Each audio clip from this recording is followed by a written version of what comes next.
Grimm's Complete Fairy Tales, The Brothers Grimm. The 12 Brothers. There were once upon a time a king and a queen who lived happily together and had 12 children, but they were all boys. Then said the king to his wife, "If the 13th child which you are about to bring into this world is a girl, the 12 boys shall die, in order that her possessions may be great and that the kingdom may fall to her alone." He caused likewise 12 coffins to be made, which were already filled with shavings, and in each lay the little pillow for the dead. And he had them taken into a locked-up room, and then he gave the queen the key of it, and bade her not to speak of this to anyone. The mother, however, now sat and lamented all day long, until the youngest son, who was always with her, and whom she had named Benjamin, from the Bible, said to her, "Dear mother, why are you so sad?" "Dearest child," she answered, "I may not tell you." But he let her have no rest until she went and unlocked the room, and showed him the 12 coffins ready filled with shavings. Then she said, "My dearest Benjamin, your father has had these coffins made for you and your 11 brothers, for if I am to bring a little girl into this world, you are all to be killed and buried in them." And as she wept while she was saying this, the son comforted her and said, "Weep not, dear mother, we will save ourselves and go away." But she said, "Go forth into the forest with your 11 brothers, and let one sit consistently on the highest tree which can be found, and keep watch, looking towards the tower here in the castle. If I give birth to a little son, I will put up a white flag, and you may venture to come back. But if I bear a daughter, I will hoist a red flag, and then fly away as quickly as you are able. And may the good God protect you. And every night I will rise up and pray for you. In winter, that you may be able to warm yourself at a fire, and in summer, that you may not faint away in the heat." After she had blessed her sons, they went forth into the forest. They each kept watch in turn, and sat on the highest oak and looked towards the tower. When 11 days had passed, and the turn came to Benjamin, he saw that a flag was being raised. It was, however, not the white, but the blood-red flag, which announced they were all to die. When the brothers heard that, they were very angry and said, "Are we to suffer death for the sake of a girl? We swear that we will avenge ourselves. Wherever we find a girl, her red blood shall flow." Thereupon they went deeper into the forest, and in the midst of it, where it was the darkest, they found a little bewitched hut, which was standing empty. Then said they, "Here we will dwell, and you, Benjamin, who are the youngest and weakest, you shall stay home and keep house. We others will go out and get food." Then they went into the forest and shot hares, wild deer, birds, and pigeons, and whatever there was to eat.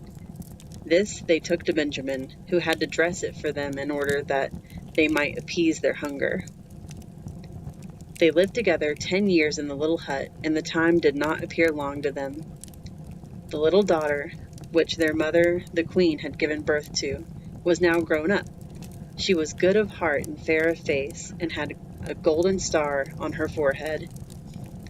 Once, when a big washing had been done, she saw 12 men's shirts among the things, and asked her mother, "To whom do these 12 shirts belong? For they are too small to be father's." Then the queen answered with a heavy heart, "Dear child, these belong to your 12 brothers." Said the maiden, "Where are my 12 brothers? I have never yet heard of them." She replied, "God knows where they are. They are wandering about the world." Then she took the maiden and opened the chamber for her, and showed her the 12 coffins with the shavings and the pillows for the head. "These coffins," said she, "were destined for your brothers, but they went away secretly before you were born." And she related to her how everything had happened. Then said the maiden, "Dear mother, weep not. I will go and seek my brothers." She took the 12 shirts and went forth, and straight into the great forest. She walked the whole day, and in the evening she came to the bewitched hut. Then she entered it and found a young boy, who asked, "Where do you come from, and where are you bound?" and was astonished that she was so beautiful, and wore royal garments, and had a star on her forehead. And she answered, "I am a king's daughter, and I am seeking my 12 brothers. I will walk as far as the sky is blue until I find them." She likewise showed him the 12 shirts which belonged to them. Then Benjamin saw that she was his sister, and said, "I am Benjamin, your youngest brother." And she began to weep for joy. And Benjamin wept also. And they kissed and embraced each other with the greatest love. But after this he said, "Dear sister, there is still one difficulty. We have agreed that every maiden whom we meet shall die, because we have been obligated to leave our kingdom on account of a girl." Then she said, "I will willingly die, if by doing so I can save my 12 brothers." "No," answered he, "you shall not die. Seat yourself beneath this tub until our 11 brothers come, and then I will soon come to an agreement with them." She did so, and when it was night, the others came from hunting, and their dinner was ready. And as they were sitting at the table and eating, they asked, "What news is there?" Said Benjamin, "Don't you know anything?" "No," they answered.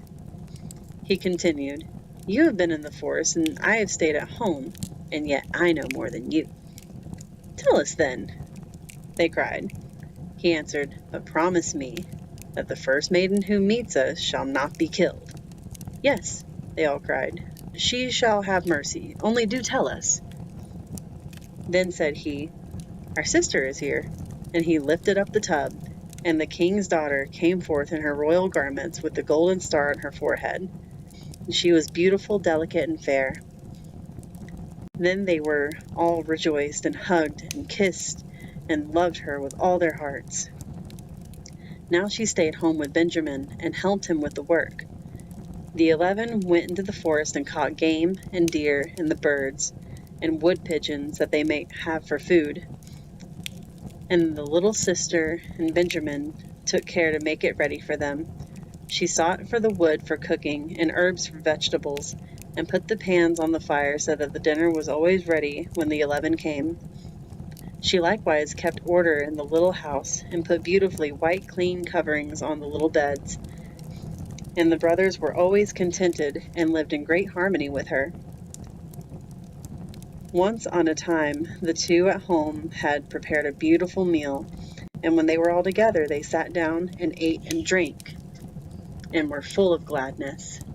There was, however, a little garden belonging to the bewitched house, where there are 12 lily flowers, which are likewise called students. She wished to give her brothers pleasure, and plucked the 12 flowers, and thought she would present each brother with one while at dinner.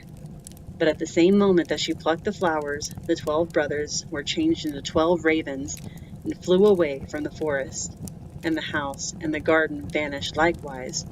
And now the poor man was alone in the forest. And when she looked around, the old woman was standing near her, who said, "My child, what have you done? Why did you not leave the 12 white flowers growing? They were your brothers, who are now forevermore changed into ravens." The maiden said, weeping, "Is there no way of saving them?" "No," said the woman. "There is but one in the whole world, and that is so hard for you, you will not succeed at it. For you must be dumb for 7 years. You may not speak or laugh, and if you speak one single word, and only an hour of the 7 years is wanting, all is in vain, and your brothers will be killed by the one word." Then said the maiden in her heart, "I know with certainty that I shall set my brothers free," and went and sought a high tree. She sat spinning, and she neither spoke nor laughed. Now it so happened that a king was hunting in the forest, who had a great greyhound, which ran to the tree on which the maiden was sitting, and sprang about it, whining and barking at her.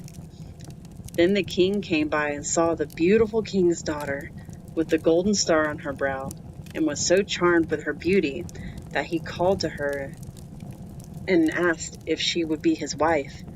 She made no answer, but nodded a little with her head.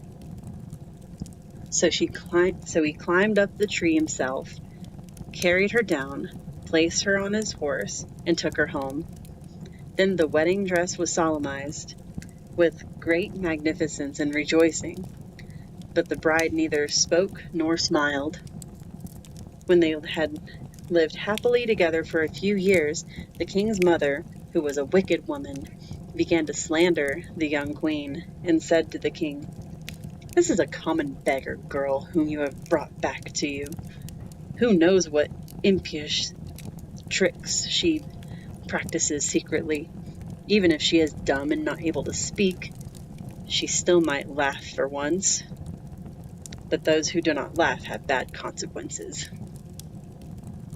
At first the king, who would not believe it, but the old woman urged this so long, and accused her of so many evil things, that at last the king let himself be persuaded and sentenced her to death. And now a great fire was lighted in the courtyard, in which she was to be burnt. And the king stood above at the window and looked on with tearful eyes, because he still loved her so much. And when she was bound fast to the stake, and the fire was licking at her clothes with its red tongue, the last instant of the 7 years expired. Then a whirring sound was heard in the air, and the 12 ravens came flying towards the place, and sank downwards, and when they touched the earth, they were her 12 brothers, whom she had saved. They tore the fire asunder, extinguished the flames, set their sister free, and kissed and embraced her. And now she dared to open her mouth and speak. She told the king why she had been dumb and had never laughed. The king rejoiced when he heard that she was innocent, and they all lived in great unity until their death. The wicked stepmother was taken before the judge and put into a barrel filled with boiling oil and venomous snakes, and died an evil death.